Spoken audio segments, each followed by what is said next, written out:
Yes, we can.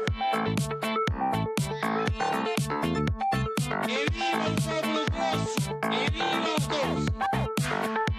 Je vous demande de vous arrêter. Je crois aux forces de l'esprit. Bonsoir et bienvenue pendant le 20h pour votre agenda très subjectif. Côté livre, hommage à Jiro Taniguchi, véritable génie du manga. La séance ciné, le court-métrage Falling signé Alain Cook et focus sur le festival Passion Cinéma et Soirée Montagne. Et la découverte du soir est musicale. Minuit, c'est un tout jeune groupe de rock fondé en 2013. Et pour m'accompagner ce soir, mes esprits critiques, Marie-Ange Philippe. Bonsoir Marie-Ange. Marcel Petriccioli. Bonsoir cher Marcel. Xavier Affre. Bonsoir. Et Audrey Tordelli.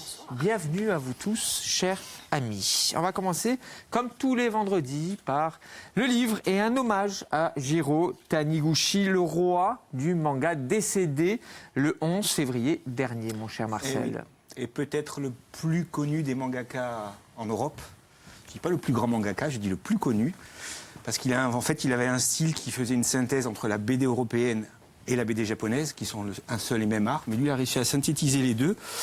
Ça se comprend quand on voit ses influences. Alors quand il cite les dessinateurs, il va plus citer Moebius et Druillet que des dessinateurs japonais. Quand on lui demande ses peintres préférés, il va citer Hooper, Klimt, Van Gogh. Dessinateur japonais, il cite quand même le plus grand mangaka pour moi, Tezuka, que vous connaissez tous, n'est-ce pas ? Absolument, bien sûr, n'est-ce pas ? Si je vous dis le roi Léo, si je vous dis Astro le robot, si je vous dis Princesse Saphir, ça se sont ces... Voilà. Surtout, c'était génial, Astro le robot quand même. Hein. Ça, c'est le grand N'est-ce pas, Tezuka qui a créé ça dans les années 60. Donc voilà, ça c'est pour les influences, pour expliquer pourquoi il est connu. Et puis c'est son style aussi, son style narratif, très contemplatif, très littéraire, très imaginatif. Et puis surtout le dessin, les décors qui ont une énorme importance chez Taniguchi, ce qui n'est pas forcément le cas dans les mangas. Alors, c'est pas lui qui a fait Sangokai ça, Non. D'accord. Tezuka Sangokai. Non, je sais pas, je dis ça comme ça, moi. Nous entend parce qu'il est décédé il n'y a pas très longtemps. Je devais dire Sangokai dans cette émission, c'est pour ça. Non, le roi Léo, c'est mieux que Sangokai. Oui, c'est autre chose. Donc pour parler de Taniguchi, j'ai préféré vous parler de plusieurs de ces BD pour vraiment vous montrer le talent du bonhomme.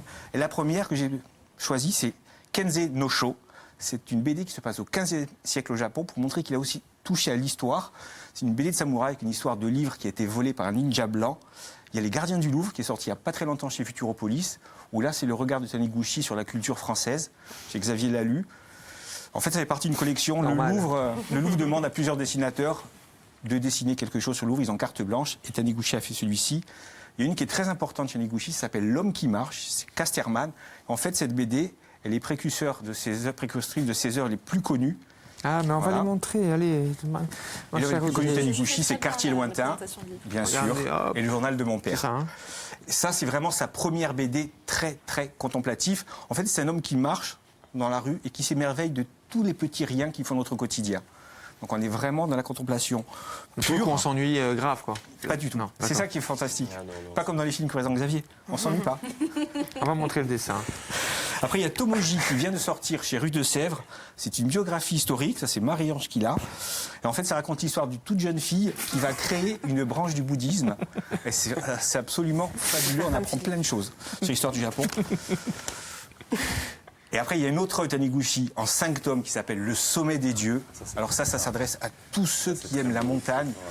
Le pitch de départ est excellent. C'est un alpiniste qui retrouve l'appareil photo de Mallory. Mallory et Irving, ce sont les deux premiers alpinistes qui ont soi-disant gravi l'Everest, parce qu'il n'y a jamais eu de preuve qu'ils sont montés en haut, ils sont morts. Et on retrouve un appareil photo, et à partir de là, il y a toute une histoire qui va se greffer autour de cet appareil photo.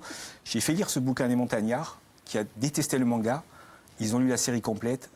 Il y a des dessins qui sont à couper de souffle sur la montagne, franchement. Et une BD que moi j'adore beaucoup, alors ça c'est moi qui l'ai, c'est Autant de Botchan. Ah, on va le montrer, allez. Alors ça, c'est en 5 tomes. C'est paru aussi chez Casterman. En fait, ça commence en 1905 et à travers la vie et l'œuvre du plus grand romancier japonais, Soseki, on va apprendre toute l'histoire du Japon à l'ère Meiji. Cette ère qui est très importante parce que c'est là où le Japon bascule dans l'ère moderne. Il s'intéresse à tout ce qui vient d'Occident. Donc c'est une histoire à la fois littéraire, politique et sociale du Japon, mais à travers le prisme de la littérature. C'est pas facile à lire, mais c'est absolument, absolument passionnant. Pour moi, c'est une des plus grandes œuvres de Taniguchi. Exigeant mais passionnant. Exigeant mais passionnant. Quelques mots tout de même sur le dessin. Dessin Mon cher très Marcel, européen. à chaque fois je vous demande parce que Non, c'est un dessin c'est très votre européen. plus-value dans cette Et ce qui émission. frappe chez Taniguchi, c'est que généralement les expressions dans le manga elles sont toujours exagérées, les grands yeux, les grandes bouches. Ouais. Là, c'est pas le cas. On reste, même s'il y a quelques expressions, on reste vraiment sur du dessin européen. Et particulièrement dans le livre que vous avez, qui s'appelle Tokyo Killers, il s'est attaqué au polar. C'est un hommage au polar, au film noir et à la figure emblématique du polar, le tueur à gages. C'est du cinéma. Ça va très très vite. Il y a 5 petites histoires. Ça va extrêmement vite. Ça n'a pas marché à l'époque, mais c'est pour montrer une autre facette du talent de Taniguchi. Mon cher, Non, Taniguchi, c'est extraordinaire. Marcel m'a fait découvrir un peu, et aussi je salue Martin Pasquale, qu'on connaît, parce que c'est lui qui m'avait prêté les premiers mangas de Taniguchi. Moi, j'adore. Pour moi, allez, ça va pas te plaire, hein, mais c'est sans doute le plus romérien des mangaka. C'est-à-dire que, il a réussi à se caler, à citer Romer. Mais je le sais justement parce que c'est quelqu'un qui prend le temps. Hein, Taniguchi dans ses planches. C'est très, tu disais contemplatif, c'est le mot. L'homme qui marche. Son cinéaste préféré, c'est Ozu. Voilà. Ah. Non, mais c'est très contemplatif. C'est-à-dire, vous parlez d'ennui, là, évidemment. Non, mais je plaisantais.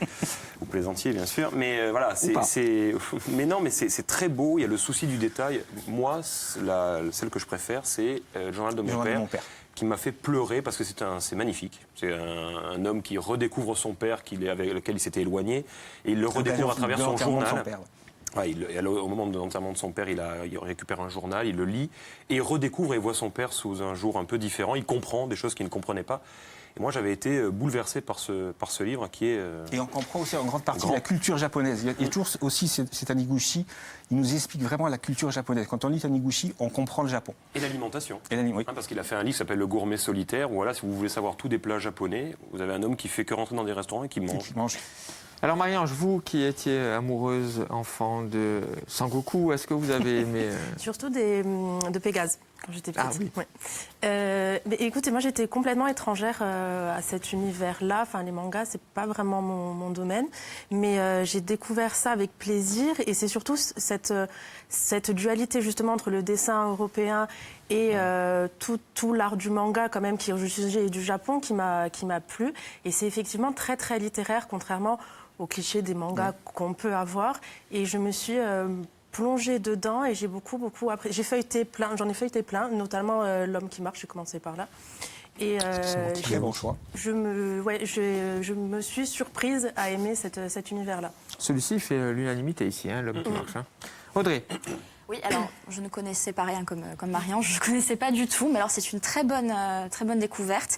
Et avant que tu n'en parles, Marcel, je trouvais que justement ça faisait très européen, et c'est peut-être pour ça aussi que ça me tentait, parce que pareil, les mangas, a priori sans plus, parce que j'avais une image très préconçue, mais dire qu'on n'aime pas le manga, c'est un peu comme dire qu'on n'aime pas la littérature. Il y a tellement de genres. La BD en général. Voilà, il y a tellement de genres différents là-dedans, et moi il y en a un qui me tente, qu'on n'a pas ici, c'est Quartier lointain. Voilà, qui a d'ailleurs été adapté au cinéma, mais qui a été transposé en France, il me semble. Ça a aussi été adapté au théâtre. Vite fait, je crois que c'est l'histoire de quelqu'un qui se trompe de train, qui va dans la ville de son enfance, parce que je crois qu'il a eu une soirée un petit peu arrosée la veille. Et du coup, il va un petit peu sur les traces de son passé, de sa jeunesse. En fait, il s'endort dans le cimetière, il se réveille avec le gamin qu'il était à 15 ans, mais les souvenirs de l'homme de 40 ans. Voilà, il va essayer de comprendre pourquoi son père est parti de la maison. Et le film est raté. Hein. Le film est raté. Je l'ai pas vu. Réalisé par je ne sais plus, mais un obscur réalisateur français qui a raté. Posé dans une région française, je crois. Mais il va y avoir une adaptation Taniguchi par Nicolas Boukrieff, ancien journaliste de Starfix. Peut-être plus une BD intéressant. qui s'appelle Sous un ciel radieux. Voilà, c'est en cours. Alors, hommage à Jiro Taniguchi, c'était le choix de notre libraire, Marcel Petriccio. Alors, tout est à découvrir chez cet auteur. Nous sommes d'accord sur ce plateau. On va passer au cinéma et au court-métrage de Alain Cook, Foline, qui est à l'affiche de Passion Cinéma et Soirée Montagne. La projection, je crois que c'est dimanche 12 mars, en première partie du film à 18h30 au Palais des Congrès à Ajaccio. Et ce sera en présence du jeune réalisateur Alain Cook. Oui, alors on le connaît, on ne va pas se mentir, hein, on le connaît un petit peu. On était quand même content en fait de découvrir un peu son travail, parce qu'on en avait un petit peu parlé, on en avait parlé avec lui. c'est quelqu'un, quand on le connaît pas, c'est quelqu'un qui transpire aussi l'amour du cinéma. Il est passionné de cinéma. Bon, c'est pour ça qu'il fait des études de cinéma d'ailleurs, parce que ce court-métrage est produit par le Grec et par l'UIT de Corse. Et donc, c'est son vraiment toute première œuvre. Alors, c'est difficile d'attaquer comme ça et même de passage télé, c'est pas évident, j'imagine. Même la confrontation avec le public, parce que c'est des réactions parfois étonnantes et surprenantes. Et du coup, dans cette œuvre qui s'appelle Falling, vous l'avez très bien dit. On suit avec l'accent. On suit Arnaud, qui est un jeune homme et qui est atteint d'un handicap, un handicap moteur mais important. Et en fait, à un moment donné, il fait une rencontre. Évidemment, cette rencontre va bouleverser son quotidien. Je ne vais pas trop en dire non plus. Ça fait 19 minutes. Et voilà. Et moi, j'ai trouvé, sincèrement, que cet amour du cinéma, quand on l'entend parler, on voit un de ses réalisateurs préférés, c'est Spielberg. On voit qu'il aime bien le cinéma et tous les cinémas. Et ça se voit dans ce court métrage, qui est émouvant, vraiment, d'autant plus qu'on sait puisqu'il le dit volontiers, qu'il s'est inspiré de son propre parcours et que c'est lui, en fait, finalement, qu'on voit à travers cet Arnaud. Et donc, c'est vraiment émouvant.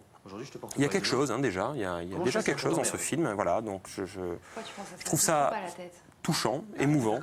Alors, peut-être, évidemment, je ne suis pas un grand technicien du cinéma, même si ça m'intéresse un peu. Peut-être par-ci, par-là, on va chercher, mais c'est une première œuvre. Et pour une première œuvre, je trouve que c'est même courageux d'aborder ce thème-là, en sachant que c'est lui, en fait. Donc c'est déjà presque une mise à nu directe. Là. Non, c'est une mise à nu. On peut dire que c'est une mise à nu.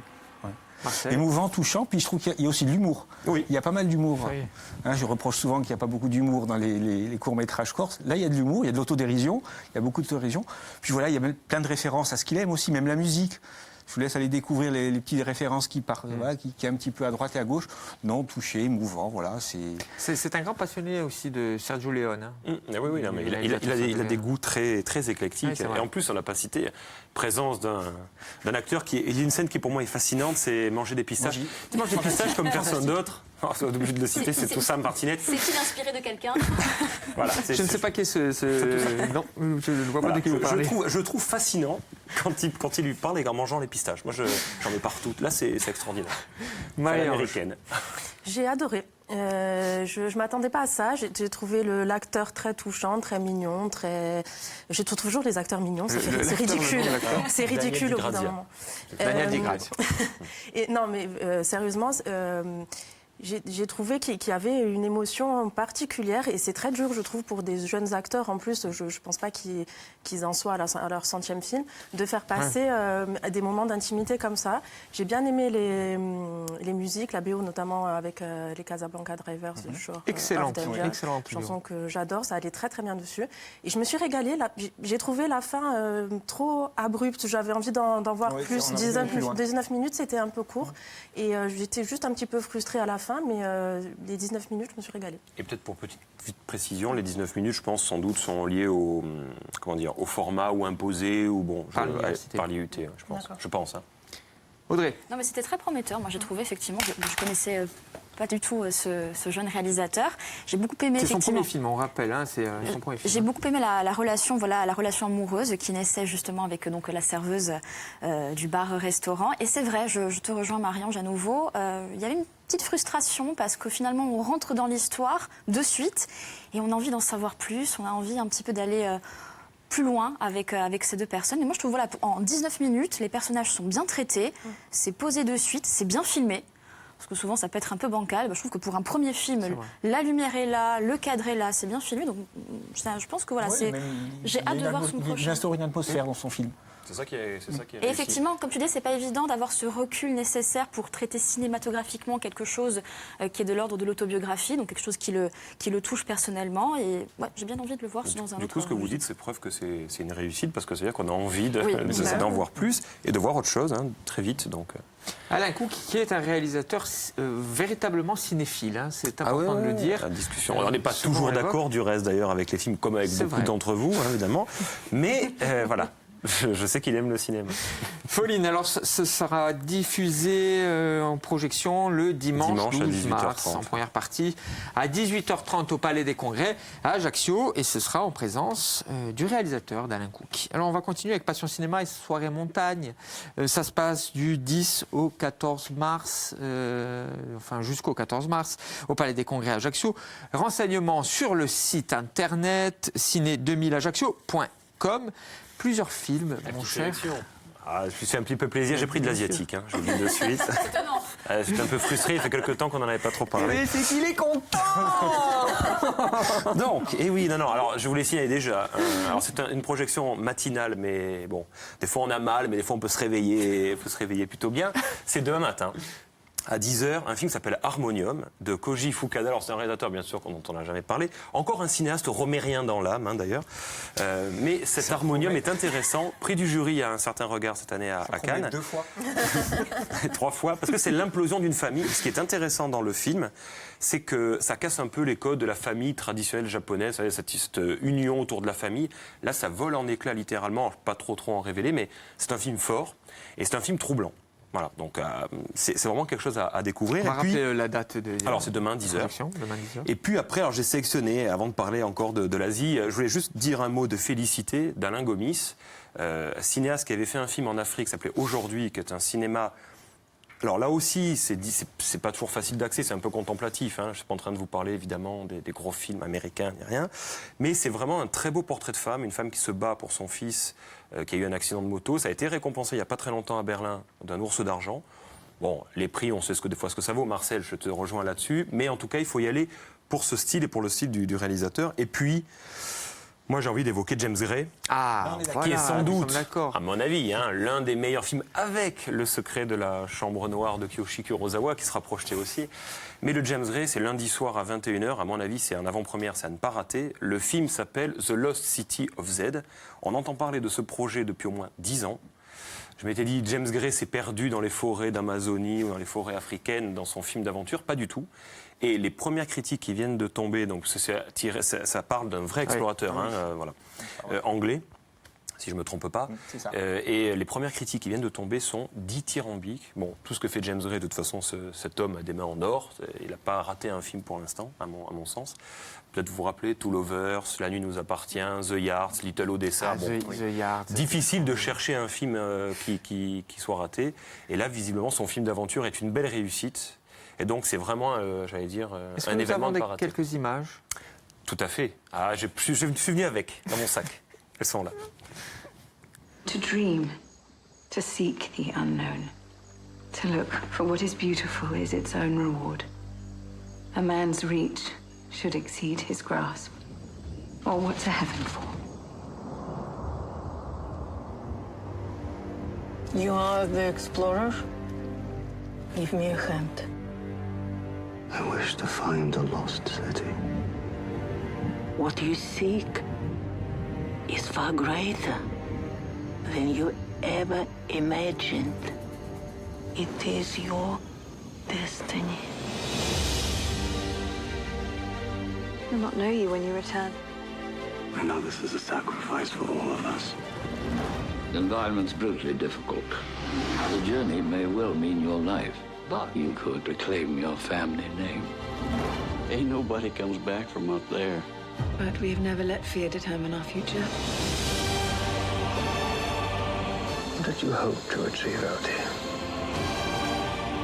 If we may find a hidden civilization where one was considered impossible to exist, we may well write a whole new chapter in history.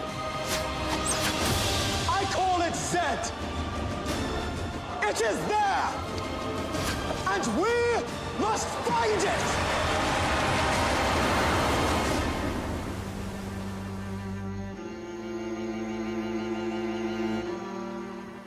The Lost City of Z. Alors Marie-Ange, vous qui êtes capable de tout, parlez-nous de James Gray. Mais je suis capable de tout, mais quand même pas du pire. Je l'aime beaucoup, malgré...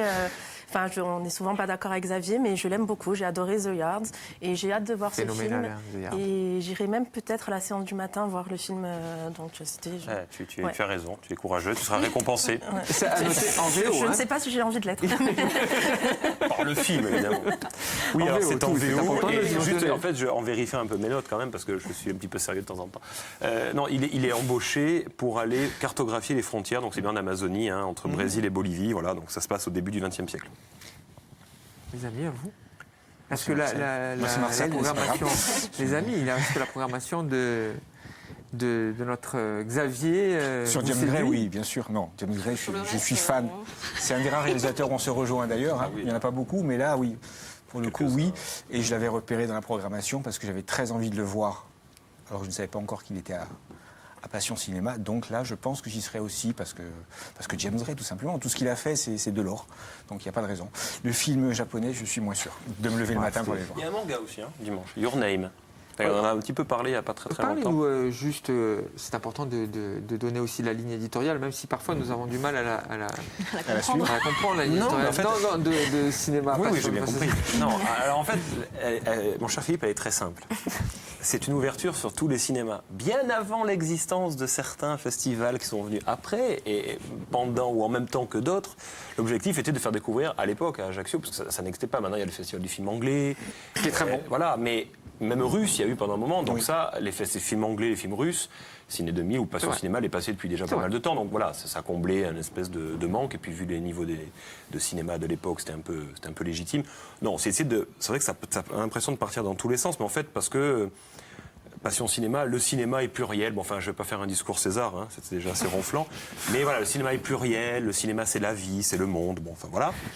Donc tous les horizons nous intéressent, manga, dessins animés, l'Asie, l'Afrique, et on se rend compte quand même quand on va chercher comme ça des différents films un peu partout qu'il y a une énorme richesse parasitée par tous ces salles-là qui distribuent et qui en plus en ce moment, je sens un petit coup de colère, qui parasitent tout, vous savez, ces grands distributeurs, enfin ces grands projecteurs, la projection de salles, qui prennent tout et qui laissent peu de choses aux petits cinémas qui ont du mal à exister puisque certaines salles sont menacées de fermeture. Donc voilà, il serait temps de laisser un peu, qu'on puisse partager. La main sur le cœur, le point levé, c'est Xavier. C'est vrai. D'accord. C'est dommage que les petites salles d'art et d'essai, les petites salles, j'allais dire, locales, intimes, disparaissent au profit des grandes chaînes. Les deux peuvent coexister, donc je pense que voilà. Nous sommes d'accord. C'est vraiment parce que les grandes chaînes parasitent les films. Mais non, je dis ça parce que j'ai eu un article il n'y a pas très longtemps de quelqu'un qui se plaignait de ça justement en disant qu'il ne pouvait pas programmer de sortie le jour de la sortie parce que tout était récupéré, les copies, parce que c'est par copie, tout est récupéré par des grands, je ne vais pas les citer. Mais est-ce qu'il les passe le jour de la sortie ou est-ce que c'est vraiment exprès pour que... Non, il les passe le jour de la sortie, mais du coup les autres ne les ont pas. Et certains cinémas ne peuvent même pas programmer des sorties nationales le jour où ça sort. Donc c'est quand même dommage, quoi, avec tout ce qui sort. Passion Cinéma, ça se passe, Passion Cinéma et Soirée Montagne, ça se passe à Ajaccio et c'est jusqu'au 14. Et Palais des Congrès. Et Palais des Congrès, évidemment, à Ajaccio jusqu'au 14 mars. Le programme sur le site internet, c'est très facile, hein, il suffit de taper sur n'importe quel moteur de recherche, Passion Cinéma, Soirée Montagne, et vous avez tout le programme. Si vous croisez Xavier dans la rue, par exemple. Voilà. C'est ça, c'est sûr même.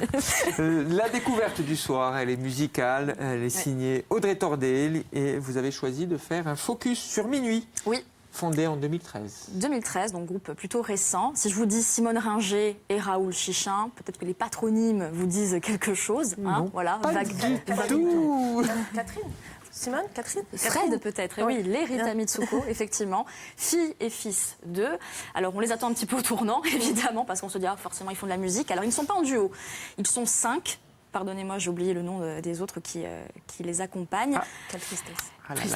Tristitude. Bonjour. je vais sortir à la prochaine. Alors Simone Ringer, à la base, elle est graphiste. Et d'ailleurs, donc on a pu voir la pochette de l'album a été réalisée par ses soins. Et influence Philippe Druillet. Les affiches aussi. Donc ils se sont dit, voilà, pourquoi pas faire de la musique? Peut-être qu'au début, elle a dû se dire, j'ose pas, etc., etc. J'avais lu quelques interviews où c'est vrai que forcément, le poids des aînés est quand même assez important. Et ils ont donc sorti un premier EP en 2015. Donc je vous propose, bien peut-être, c'est mieux d'en parler certes, mais d'écouter, comme ça vous faites une idée. C'est du rock. Alors tant qu'à faire, qui dit rock, moi j'aime le live. Parce que c'est bien le studio, mais c'était un peu trop polissé, un peu trop propre. On va écouter un extrait, donc le titre c'est Flash, et c'est un extrait donc des dernières victoires de la musique.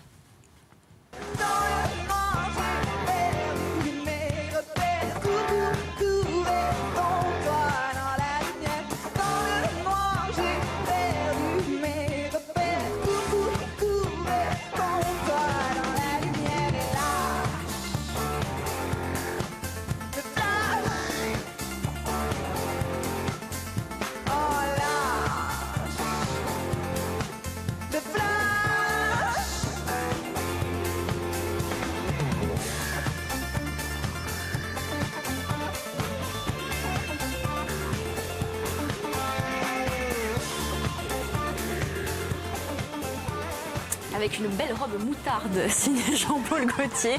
Non, vous avez vu que vocalement, la ressemblance est plus que frappante. On peut même dire peut-être mimétisme, c'est ce qu'on leur reproche. Hein. Souvent... C'est sa voix, elle dit. Mais... Même au téléphone, on la confond avec sa mère. On a ôté les mots de la bouche. Mais je me dis que finalement, quitte à reprendre le flambeau, qui c'est qui est plus légitime que les propres enfants? J'imagine que voilà, forcément, on a... Moi, je vais même plus loin. Quand on écoute, effectivement, de suite, il y a les Rita Mitsuko. Première écoute. Je l'ai écouté plusieurs fois et on oublie les Rita Mitsuko parce qu'il y a plein d'influences dans ce groupe, énormément d'influences. Ça part dans le hard rock. La guitare, c'est du hard. Hein. À la fin du morceau, c'est carrément du hard. Il y a du groove, il y a du funk, il y a de tout là-dedans. Il y a l'aspect visuel qui est hyper important. Enfin, moi, ça va au-delà. Pour moi, c'est encore plus fort que les Rita Mitsuko. Et le clip est très bien aussi, Flash. Hein. C'est juste que voilà, je voulais vraiment que vous entendiez les guitares un petit peu saturées. Voilà, le vrai rock. Non, c'est du hard. Et moi, j'ai pensé à un autre groupe. Au niveau du visuel et aussi au niveau du rock, c'est Niagara. Oui, c'est vrai. Je pense que... Elle ressemble un petit peu, même vocalement, à Muriel Moreno. Oui, c'est vrai. Vous avez des avis? Ça sent le cuir, moi j'aime bien. Mais non, c'est vrai. Bah, déjà, ça c'est fort. Hein. C'est vrai. C'est du rock, c'est du vrai. Non, mais déjà, on les adore déjà. C'est heureux ou malheureux pour eux, je sais pas, mais on les adore déjà. Par leur filiation. Et c'est vrai qu'on dépasse cette c'est pas un a priori, mais on dépasse la voix de Catherine Ringer et le déhanchement de Catherine Ringer, les guitares de Fred Chicha. Et moi, je me suis régalée du début à la fin. Et c'est un vrai, tu as raison de dire qu'elle a un métier artistique, parce que finalement, Minuit, c'est un vrai projet artistique. C'est au-delà d'un groupe, au-delà d'un album, au-delà d'un clip. Ils ont vraiment une vision artistique de leur art et de leur... manière de construire leur musique, leur clip et de tout mêler ensemble, qui est assez fort. Et c'est vrai, il y a un retour un peu années 80. Bon, ça, c'est la mode partout. Oui, ça sonne très années 80. Mais c'est vrai que eux, ça leur va bien et ça sonne pas faux. Chez certains groupes, on voit que c'est un peu marketing. Eux, c'est vraiment des influences très ancrées. Et tu as raison de dire que ça ressemble à Niagara. Et c'est un groupe live, franchement. Oui, voilà. C'est un groupe qu'il faut écouter. Quand on fait du bon rock, en général, de toute façon, rien ne vaut le live. Que dire? Tout a été dit. Non, moi je trouvais ça aussi sympa. Bon, après, je partage... C'est pas très asiatique, mais... Non, je partage l'avis de Marianne. C'est vrai qu'en fait, il faut le regarder comme un projet, et c'est ça qui est plutôt intéressant. Après, bon, moi, quand la première fois qu'Audrey nous a dit ce qu'elle voulait faire et qu'on a un petit peu écouté, travaillé dessus, le premier morceau, je me suis dit, c'est Rita Mitsuko 2. Donc bon, moi, c'est le truc, c'est ce que tu as dit, hein, c'est l'élément peut-être qui me gênait le plus, mais en fait après il faut écouter, réécouter, puis il faut aller au-delà de simple un extrait, il faut aller au-delà d'écouter qu'un extrait évidemment toujours, et c'est le projet qui séduit finalement. Bon après, moi le retour aux années 80 me fatigue un peu, hein, parce que moi les années 80 je vois aucun intérêt, mais bon, après c'est les modes, mais bon il faut faire avec, c'est les modes. J'aime beaucoup la guitare par contre. Audrey, voilà. Clairement, moi j'ai eu le sentiment de... Enfin, je vais pas dire d'ennui, je vais pas être aussi méchant que ça, mais non, mais moi ça ne me fait rien. Non, mais vous avez choisi de programmer, donc il va falloir défendre. Oui, non, bien mais sûr. elle est où la singularité des musiciens, là, de la chanteuse, leur singularité? Parce que peut-être que vous n'avez pas dépassé justement. C'est possible, mais le mimétisme. Hein, je sais pas, j'ai eu du mal à. J'ai eu l'impression d'avoir. Quand même, ils sont investis là en live. 6, mais investis, ça, d'accord, on est tous investis, hein, si vous voulez. Ah, non, on tous, 10, non. 20, 30 fois, 40 fois. Non, il y a des chanteurs, ils sont sur scène, on se demande ce qu'ils font là. J'ai entendu ça plein de fois. Puis en plus, elle partage les tenues de bon goût, comme sa mère. Donc ça, je sais pas, c'est moins qu'on puisse dire. J'ai trouvé ça bien, hein. Ça bien, mais c'est déjà ça. Oui, mais comme je peux trouver. Oui, voilà. Alors, écoute à la radio, quoi. Voilà, exactement. Dans la voiture, à la radio, je suis content. Certainement sur scène, ça va être bien, on va être content. On a qu'à aller au concert tous ensemble. Voilà, vous changerez d'avis. Expliquez-moi où est la singularité musicale. Leur singularité musicale. C'est les différentes influences qu'ils ont. Voilà, c'est là la singularité. Non, parce que on se nourrit forcément. Ils sont 5 et chacun va apporter une influence. C'est ce qu'ils disent, hein. Chacun une influence. Ils n'ont pas forcément les mêmes influences. Il y en a, c'est Gainsbourg. Quand on compare, il y en a, c'est Moroder, c'est AC/DC, c'est Marilyn Manson. Donc il y a plein d'influences. Moi, je pense que la singularité, ce qui est intéressant, c'est qu'on va savoir ce que feront leurs enfants, ça c'est sûr. Et la singularité, elle est dans l'album, il faut écouter. La singularité dans l'album, signé Audrey Tordé, il faut écouter évidemment, parce qu'il faut tout voir, tout écouter ce que nous vous proposons. Et faire secondes. Votre opinion. Je ne me suis pas arrêté sur quelques secondes, néanmoins, ma chère Audrey, vous pouvez découvrir découvrir, revoir, si vous en avez l'envie, cette émission sur la page Facebook de France 3 Corse via Steel et également sur la chaîne YouTube. Je vous dis à lundi, même lieu, même heure, pendant le 20h.